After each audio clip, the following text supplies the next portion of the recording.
কথা ফুরিয়ে এলে মানুষ ব্যস্ততার অজুহাত দেখায়। তখন আর আগের মতো টান থাকে না, অপেক্ষা থাকে না, কথা বলার আকুলতাও থাকে না। কথা ফুরিয়ে এলে মানুষ ইগনোর করে খুব সহজে, দূরে থাকতে চায়, ভুলে থাকার পায়তারা করে প্রতিটা দিন। তার কথা বলার সময়ই হয় না। কথা ফুরিয়ে এলে মানুষের ঘুম পায়, শরীরে হুটহাট অনেক রোগ বাঁধে, ভুলে যাওয়ার অসুখ হয়, ক্ষণে ক্ষণে প্যানিক অ্যাটাক হয়।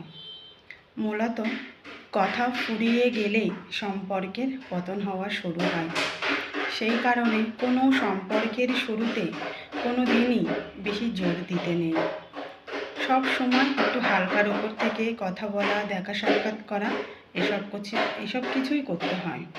কারণ যতই আপনি সেই জিনিসটার প্রতি প্রথম দিন থেকে জোর দেবেন, সেই জিনিসটা একটা সময় আস্তে আস্তে হারিয়ে যাবে।